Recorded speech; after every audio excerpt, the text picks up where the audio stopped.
लगातार कोरोना के केसेस बढ़ रहे हैं और अभी हमारे साथ गुलशन ग्रोवर हमारे संवाददाता गुरुग्राम से जुड़ चुके हैं ज्यादा जानकारी के लिए।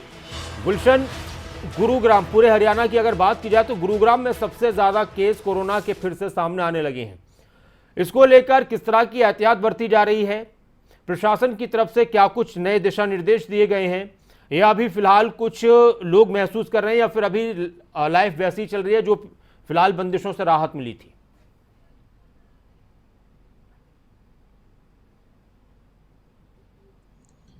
देखिए नासिर, अभी जो फिलहाल जिस तरह की बंदिशों से राहत मिली थी उसी तरह से ही तमाम लोग अभी चल रहे हैं और हम देख रहे हैं कि बाजारों में भी इस कदर भीड़ है और वो जो भीड़ है वो ये संदेश दे रही है कि कोरोना की जो चौथी लहर है वो अब कहीं ना कहीं आ रही है। क्योंकि इस अप्रैल महीने की बात करें तो अप्रैल महीने के इन 16 दिनों के अंदर लगभग 1500 से ज़्यादा मामले गुरुग्राम में आ चुके हैं और पिछले 24 घंटे की बात करें तो 150 से ज़्यादा केसेस सामने आए हैं। तो एक बार फिर कहीं ना कहीं गुरुग्राम में कोरोना की रफ्तार तेज हो रही है और कहीं ना कहीं यही कारण है कि जो लोगों की सोशल डिस्टेंसिंग है या मास्क न पहनना है, एक कारण ये भी बहुत बड़ा हो सकता है। क्योंकि अभी जिस तरह से हरियाणा के स्वास्थ्य मंत्री अनिल विज ने कहा था कि गुरुग्राम के जो मामले बढ़ रहे हैं उसको लेकर के अधिकारियों को निर्देश दिए गए हैं, लेकिन निर्देश जरूर दिए हैं लेकिन अभी कोई गाइडलाइंस नहीं बनाई गई है कि जो पहले गाइडलाइंस बनाई गई थी, चाहे सोशल डिस्टेंसिंग की हो, मास्क पहनने की हो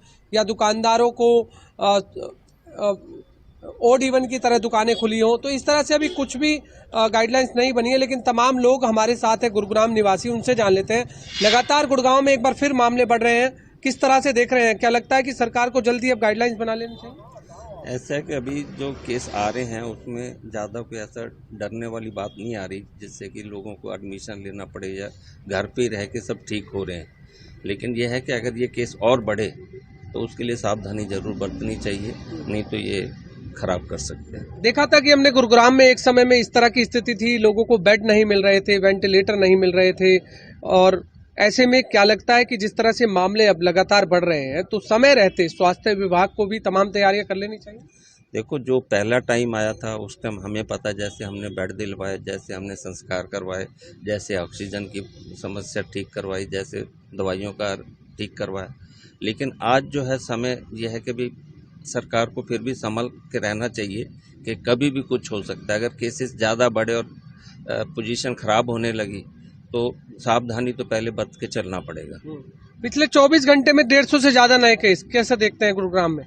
देखिए, गुड़गांव एक पूरे विश्व का हाईटेक सिटी है और जब भी कोई चीज़ आती है वो पहले जहाँ ज़्यादा पॉपुलेशन होती है वहाँ पे आती है।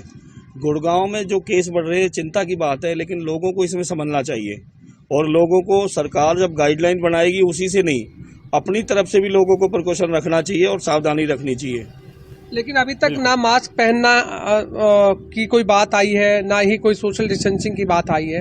तो ऐसे में जल्दी स्वास्थ्य विभाग को लगता है कि दिशा निर्देश जारी कर देने चाहिए मास्क पहनने के लिए, सोशल डिस्टेंसिंग के लिए। देखिए गुलशन जी, बात क्या है, अभी ये चौथी लहर आ रही है। 3 लहर में अगर हम लोग नहीं सुधरे तो सरकार कहाँ तक गाइडलाइनें बनाएगी? ये तो हमें खुद सुधरना पड़ेगा।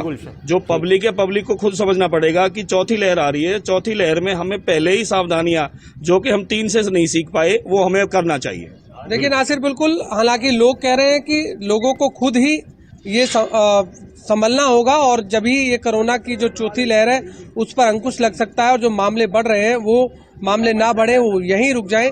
इसके लिए लोगों को सावधानी बरतनी पड़ेगी। बिल्कुल, और ये बहुत जरूरी है कि खुद सरकार की तरफ से, प्रशासन की तरफ से जो दिशा निर्देश दिए जाएंगे वो अलग बात है, लेकिन हाँ, एहतियात बरतना, अपनी जिंदगी की फिक्र करना हमारे लिए बहुत जरूरी है। बहुत शुक्रिया गुलशन, तमाम बातचीत के लिए, तमाम जानकारी के लिए।